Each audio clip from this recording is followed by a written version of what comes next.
There is an impression by Americans that Muslims, even though they are some 7 million Muslims in the US alone, there is an impression by Americans that Muslims hate America. Can you speak to this? I am a Muslim myself. I don't hate America. And I consider myself a Muslim who's trying to live by Islam and to be practicing Muslim. I don't hate America, I don't hate anyone. The Qur'an doesn't teach hate. Nor does the Qur'an teach stereotyping. Yes, there are wrongs done by people in various nations against each other internally or against people outside or other nations. But the Qur'an teaches quite clearly that nobody should be held responsible for the sin or mistakes of others unless a person was a party to that particular action. This is part of the justice of God. The Qur'an does not speak even about other faith communities in a categorical manner. Even sometimes when the Qur'an criticizes actions, whether of Jews, Christians, or Muslims, in some cases the Qur'an criticizes because it's God's word to try to correct us. It does not have a broad paintbrush for everybody. One verse in the Qur'an says they are not the same, referring to the people of the book. That there are people who are good, there are people who are not so good, as it applies to the Muslim community as well.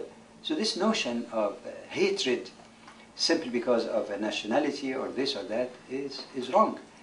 The Qur'an even teaches, if one studies it carefully, does not teach even the wrongdoer as a person, but actually hate their particular action. So even when it says you don't like this or you hate that, it's not the person that is the object of dislike.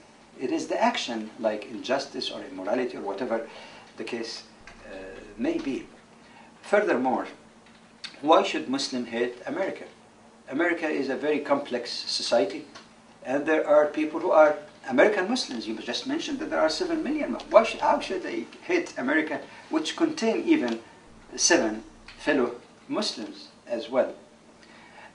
So the kind of negative feeling that sometimes is taking place based on statistics in some Muslim countries actually seem to correspond with the extent of perceived injustices and attacks on Muslims, or occupation of the land, or lack of standing in support of the legitimate rights.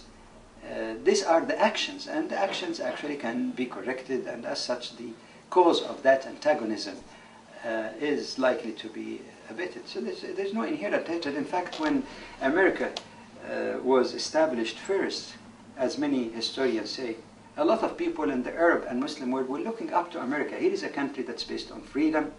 The people who have been persecuted elsewhere now have the freedom on democracy. If you look at the Constitution of the United States, it's very compatible with the teaching of Islam. If you look at the statement of the early founding fathers, speaking about freedom for everyone, justice and all of that, yes, they might have been a problem of falling short of abiding by those ideas, but everybody was elated actually. So it's actually the action, and that's where we need to restore the true image of America as a country that is built on freedom and respect of human dignity and human rights, to abide by that, to live up to those standards in order to restore the true reputation. We're not interested in hating anyone.